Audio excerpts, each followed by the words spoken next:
Olá, gente, sejam bem-vindos.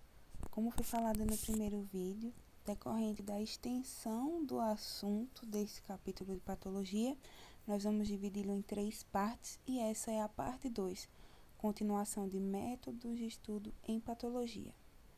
Continuando os nossos exames complementares, vamos entrar num bloco agora um pouco mais diferente, que são os exames laboratoriais.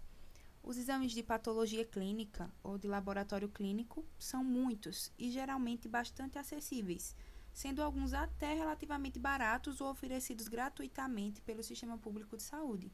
Então, a seguir abordaremos algumas características desses exames. Eu vou falar para vocês sobre os hemogramas, a uranálise, a bioquímica sérica, os exames moleculares e os imunohistoquímicos.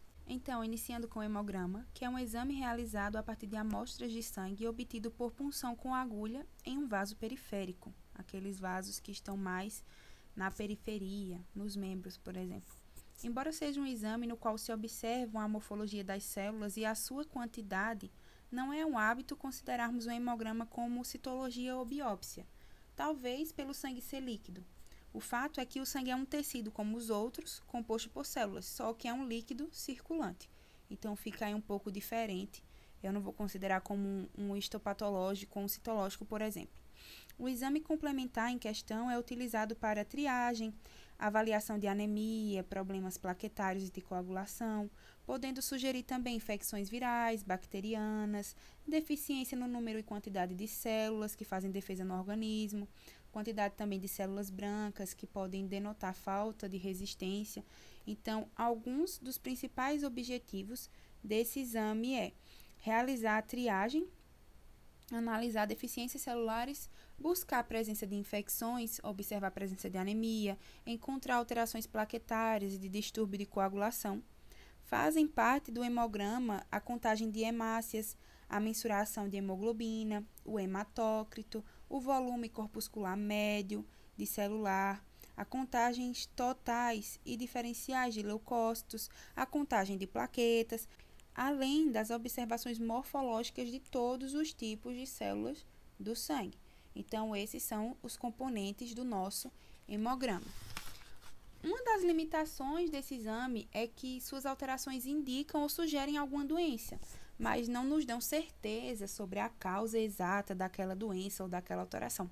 Por exemplo, o hemograma pode revelar anemia, mas não me diz qual é a causa da anemia. Ele revela uma possível infecção viral, mas não me explica exatamente por qual vírus, e assim por diante.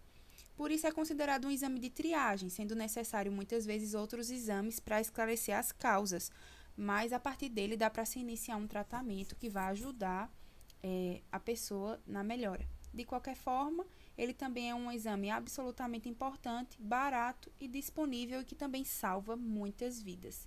O sangue para a realização do hemograma pode ser colhido em qualquer veia, desde que não seja muito pequena. Não é recomendada a punção de vasos capilares, que são aqueles menorzinhos, porque eles podem resultar em uma contagem distorcida e errada das células. Então, ali vai ter pouco sangue, possa ser que quando eu vou fazer a análise, tenha poucas células, é anemia, talvez não.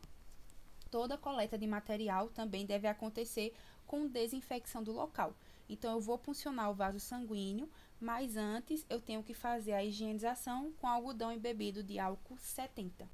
Assim que a amostra é obtida, o sangue deve ser colocado em um frasco com anticoagulante e deve ser homogeneizado delicadamente, mas sem demora, porque do contrário o sangue coagula e não se presta para o exame. Eu não sei se vocês já observaram, mas quando a gente faz a coleta de sangue, que eles colocam nos tubinhos, eles fazem ali a movimentação do sangue. Lá dentro tem um anticoagulante, eles vão homogeneizar, ou seja, misturar, e evitar que aquele sangue coagule e não sirva para avaliação. Então, uma das coisas que nós podemos avaliar através do hemograma é a contagem de hemácia. As hemácias são as células vermelhas do sangue. Elas também podem ser chamadas de eritrócitos ou glóbulos vermelhos. E uma das suas principais funções é o transporte de gases. Então, são as hemácias que vão transportar o oxigênio e o gás carbônico, além de outros componentes no nosso sangue. As hemácias são bem pequenas e numerosas, então existem milhões delas por milímetros cúbicos de sangue. Essas células vivem em média 120 dias e são produzidas na medula óssea dos ossos longos. Elas podem ser contadas manualmente com a ajuda de um microscópio ou de forma automática com auxílio de equipamentos mais avançados. Eu trouxe para vocês uma média de valor de normalidade, então ela vai ser esses valores podem ser alterados de acordo com o laboratório, de acordo com livros, mas isso é uma média. Então, nos homens, a média é de 4,5 a 5,5 milhões de hemácias por milímetro cúbico. Na mulher aceitada um pouco menos, que pode ir de 4 a 5,5 milhões por milímetros cúbicos. Então, vamos supor que veio o exame, e aí é de um homem e está 3 milhões por milímetros cúbicos. Então, eu já sei que ali eu tenho baixas taxas na minha contagem de hemácia. O que pode indicar? Pode indicar que aquele indivíduo está anêmico. E se for o contrário, eu encontro numa mulher 7 milhões por milímetros cúbicos. Então, eu tenho altas taxas de hemácia e isso indica uma policitemia, que pode gerar o aumento da viscosidade do sangue. Então, aquele sangue vai estar mais viscoso, mais grosso, popularmente dito, e pode predispor à formação de trombos, por exemplo, e aí ter uma trombose, um acidente vascular cerebral, enfim. Pode acontecer várias coisas, mas na contagem de hemácias, principalmente, a gente consegue observar essas coisas aí que eu passei para vocês. Outro componente que nós também conseguimos avaliar no nosso hemograma, naquela coletinha de sangue, é o hematócrito. Então, o hematócrito é a determinação da quantidade de células vermelhas presente no sangue em porcentagem. É o que nós consideramos a porção sólida. Então, para a obtenção desse hematócrito, a amostra de sangue tem que ser colocada numa centrífuga, para que essa porção sólida, que é o hematócrito, seja separada da líquida, que é o plasma. Então, a gente tem aí esse exemplo desse capilarzinho com a amostra. Então, a centrífuga vai girar e aí, por causa da densidade, essa parte sólida vai para a parte mais inferior e a parte menos densa vai para a parte superior. Então, aí a gente consegue ver desses 100% quanto é plasma, quanto é a camada leucoplaquetária, que está ali no sangue, as plaquetas, e quanto é o hematócrito, que são os eritrócitos, as células vermelhas, aquela porção mais sólida do sangue. Essa porcentagem é dada a partir da quantidade do todo, né, do que a gente tem do sangue. Então, normalmente, uma taxa de normalidade que pode ser alterada de acordo com o laboratório, ou então com a base científica que você utilizar, mas em média é normal que nos homens a parte sólida do sangue esteja entre 39% e 49%, e nas mulheres entre 35% e 45%. E ela pode indicar a mesma coisa que era indicado ali na quantidade de hemácias, por exemplo. Então, a falta ou uma baixa porcentagem ali de hematócrito pode indicar anemia. E o excesso também, o aumento, a policitemia, que aí deixa o sangue mais viscoso e pode também predispor a trombos. Então, isso é uma das coisas que a gente pode observar e tirar através do hematócrito. E continuamos aqui com o nosso hemograma. Caso tenha alguém perdido, nós estamos falando do hemograma, que é a coleta de exame de sangue. Através daquela coletinha de sangue que a gente faz no laboratório, nós podemos avaliar várias coisas. E aí a gente já viu sobre o hematócrito, a gente viu sobre as hemácias e hemoglobinas, e agora a gente vai ver sobre os leucócitos, que é o leucograma. Então, naquele exame de sangue eu consigo ver o leucograma. É a determinação da quantidade de células brancas, que são os leucócitos, que estão presentes no nosso sangue. Entre os leucócitos, nós temos aí alguns tipos, que são os neutrófilos, eosinófilos, basófilos, monócitos e linfócitos. A alteração de cada um deles pode me indicar uma alteração diferente no organismo, indicar uma doença diferente, uma infecção diferente, pode me direcionar quanto tempo aquela infecção está acontecendo, por exemplo.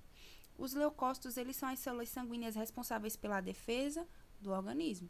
Então, se eu vejo ali se aquilo está alto ou baixo, pode me indicar se meu corpo está ali num momento em que ele está tentando se defender de algo ou não, se tem alguma coisa ali. Nós temos aqui uma média, mais ou menos, dos leucócitos totais no sangue. Então, é de 5.000 a 10.000 células por milímetros cúbicos. Normalmente, isso é uma média do que a gente pode encontrar. Mas, se eu fizer os leucócitos diferenciais, eu tenho aí, em exatidão, quanto cada um desses tem que ter ali naquela amostra. Então, neutrófilos, de se esperar que tenha de 57% a 71% na amostra.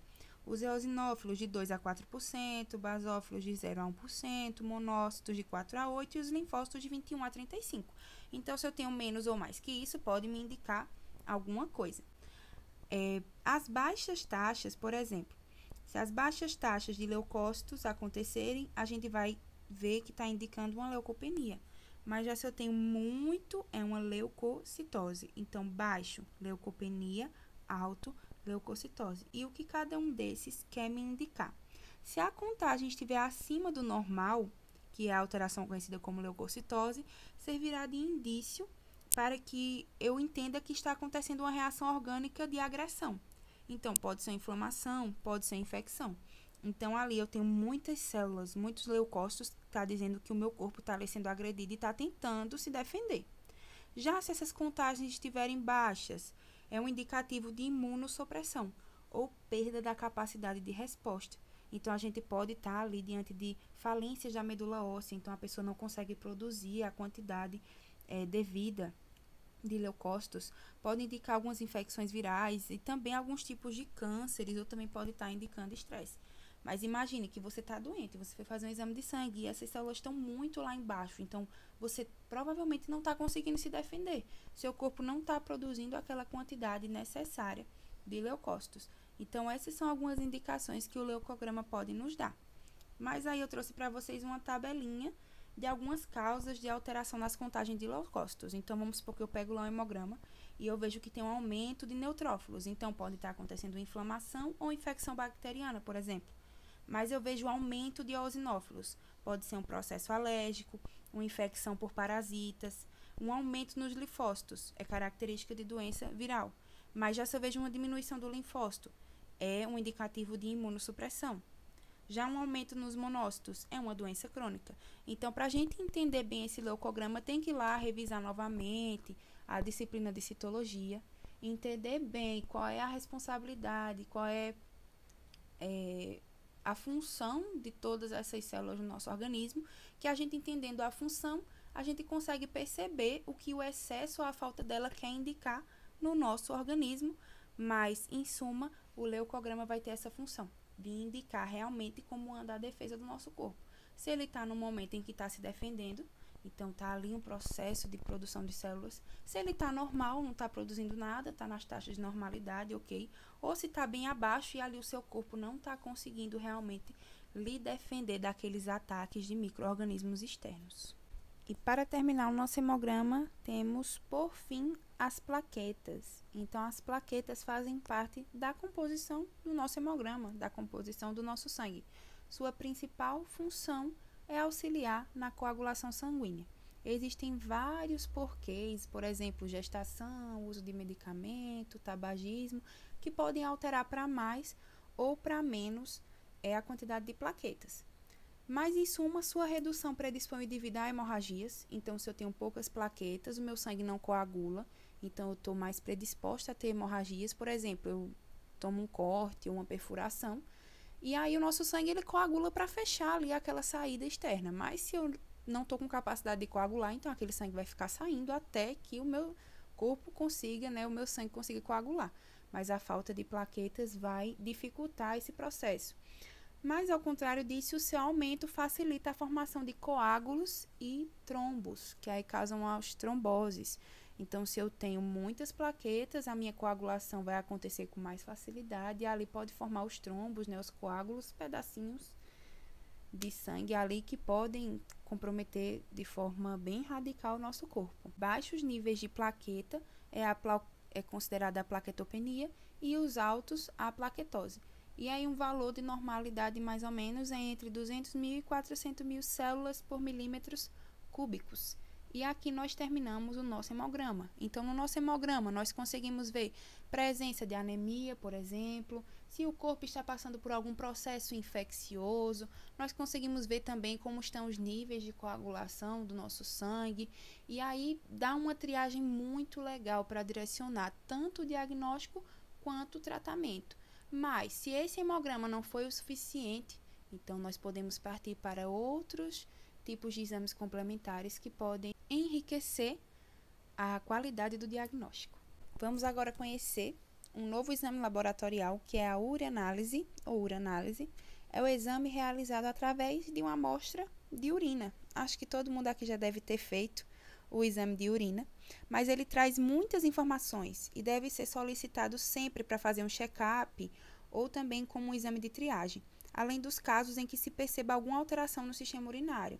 Então, ele é requisitado para isso.